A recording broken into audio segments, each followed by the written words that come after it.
உரிமை தொகை 3 மாதங்களுக்கும் சேர்த்து தற்போது மகளிருக்கு வரவு வைக்கப்பட்டிருக்குது. எப்படி இருக்கு மேம்? பெண்கள் நிறைய பேர் அதை வரவேற்று இருக்கிறாங்க, ஒரேதா வந்திருக்கு அப்படிங்கிறது எப்படி இருக்கு? நல்ல ஒரு எழுச்சியா இருக்கிறாங்க, பெண்கள் மகிழ்ச்சியா இருக்கிறாங்க.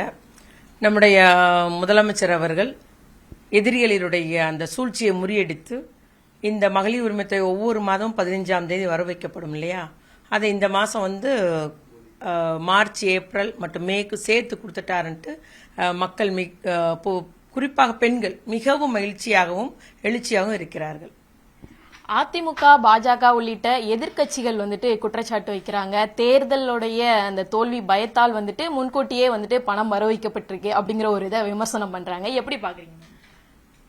அப்படி ஒன்று இல்லை, உண்மை. நம்முடைய முதலமைச்சர் சொன்னாங்க இல்லையா, நம்முடைய மகளிர் உரிமை தொகையை தேர்தலை முன்னிட்டு தேர்தலை காரணம் காட்டி நிறுத்துவதற்காக வழக்கு தொடர்ந்தோ இல்லை நிறுத்த வேண்டும் என்று திட்டமிடுகிறார்கள் பாஜக அரசும் இந்த அடிமை அதிமுக அரசும் சொன்னார்ல, அதை தான் நான் வலியுறுத்த விரும்புகிறேன்.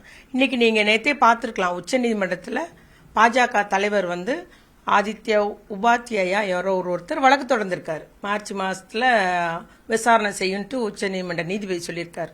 அதனால கண்கூடா தெரிகிறது அவங்க செஞ்ச இந்த மகளிர் உரிமை தொகையை நிறுத்த வேண்டும் என்று எதிர்க்கட்சிகள் மத்தியில் ஆளக்கூடிய பாஜகவும் மாநிலத்தில் அவருடைய அடிமையா இருக்கக்கூடிய அதிமுகவும் இந்த திட்டத்தை நிறுத்த வேண்டும். ஏன்னா வெல்லும் தமிழ் பெண்கள் சொல்லிட்டு நம்முடைய முதலமைச்சருடைய திட்டங்களுக்கு பெண்களிடையே வரவேற்பு உள்ளது. பெண்கள் எல்லாம் திராவிட முன்னேற்ற கழக கூட்டணியை ஆதரிக்க தயாராகிவிட்டார்கள் என்பதை அறிந்து எதிர்க்கட்சிகள் செஞ்ச சூழ்ச்சி என்பது இன்னைக்கு வெட்ட வெளிச்சமா தெரியுது. அவங்க வழக்கு போட்டாங்க. அதற்கு முன்பதாகவே உடனடியாக 13ஆம் தேதி நேற்றே நம்முடைய முதலமைச்சர் அவர்கள் எல்லாத்துக்கும் 5000 வரவு வச்சாச்சு. அதுதான் உண்மை என்பது இன்னைக்கு எல்லாருமே தமிழ்நாட்டில் எல்லாரும் அறிவாங்க.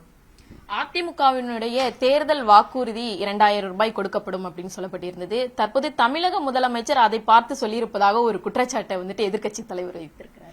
அவரை பார்த்து ஒன்றும் சொல்லலைங்க. நாங்கள் ஏற்கனவே நம்முடைய முதலமைச்சர்கள் திட்டமிட்டு இருந்தது தான். இந்த தேர்தல் அறிக்கையில நம்ம சொல்லணும்னு சொல்லி திட்டமிட்டு இருந்தாரு. இந்த முறியடிப்போ இந்த இலவசங்களை அறிவிக்கிறதுக்கு தடை போடணுன்ற மாதிரி தான் அந்த எதிர்க்கட்சியுடைய முயற்சி இருக்கிறதுனால நேற்றைய தினமே அதையும் நான் கண்டிப்பா வரும் தேர்தலில் இருந்து என்னோட வாக்குறுதியா இன்னைக்கே சொல்றேன், நான் 2000 உயர்த்துவேன்னு சொல்லிட்டாரு. எல்லாமே நிஜம். 2000 ரூபாய் நடப்பாண்டுல இந்த கோடைக்கால இதுக்காக கொடுக்கப்பட்டிருக்கின்றது. இத்தனை ஆண்டுகள் இல்லாமல் நடப்பாண்டு ஏன் கொடுக்கப்பட்டது அப்படிங்கிற ஒரு விமர்சனம் எதிர்க்கட்சிகள் தரப்புல வைக்கப்பட்டாலும் மக்களிடையும் ஒரு வரவேற்பு இருக்கிறது. இதை எப்படி பாக்குறீங்க? நம்முடைய முதலமைச்சருடைய இந்த செயல் எங்களுக்கு ஆச்சரியமாகவும் இருக்குது, மிகவும் மகிழ்ச்சியாகவும். இந்த அளவுக்கு ஒரு என்ன சொல்றது, நம்ம சாணக்கியத்தனத்தோடு நம்முடைய முதலமைச்சருடைய செயல்பாடு இருப்பது அறிஞ்சு நாங்கெல்லாம் மிக்க மகிழ்ச்சியோடு நன்றி உணர்வோடு அவரை அந்த செயல்பாடை நாங்கெல்லாம் வியந்து பார்க்கிறோம். மற்ற மாநிலங்கள்ல கொடுக்கக்கூடிய மகளிர் உரிமை தொகை அப்படிங்கிறது குடும்பங்களுக்கு சென்றடைகிறது. ஆனால் தமிழகத்தில் அப்படி இல்லை, ஏன்னா பூரண மதுவிலக்கு இல்லை அப்படிங்கிற ஒரு குற்றச்சாட்டை பாஜகவினுடைய முன்னாள் மாநில தலைவர் தமிழிசை அவர்கள் வைத்திருக்காங்க. எதிர்கட்சிகள் இதை பாராட்ட மாட்டாங்க. நேற்று பாத்தீங்கன்னா எல்லா எதிர்கட்சி தலைவர்களும் புலம்புறாங்க. அதனால இதுதான் அவங்க பாராட்டணும், நம்ம எதிர்பார்க்கவும் இல்லை. அதனால ஏதாவது அவங்களுடைய வாய்க்கு வந்ததை பேசுறாங்க, அதான் சொல்வேன். ஆனா பெண்களுடைய இது அவருடைய வாழ்வாதாரத்திற்கு, பிள்ளைகளுடைய கல்வி செலவுக்கு, அவருடைய குடும்ப செலவுக்கு நல்ல முறையில் உபயோகப்படுகிறது. நீங்க ஒவ்வொரு பெண்ணாக போய் சந்திச்சாலும் எந்த அளவுக்கு அந்த பணம் பயன்படுகிறது, ஏன்னா நம்ம கொடுக்கறது பெண்கள் கையில, எந்த அளவுக்கு அந்த பணம் உபயோகப்படுத்தப்படுகிறது, எப்படி அது உற்பத்தி திறனா மாறுறதுன்னு நம்ம அறிய முடியும். நம்முடைய பொருளாதார நிலை, தமிழ்நாட்டு நிலை இன்னைக்கு உயர்ந்திருக்கு இல்லையா, 2 இலக்கமாக 11.19% உயர்ந்திருக்கு.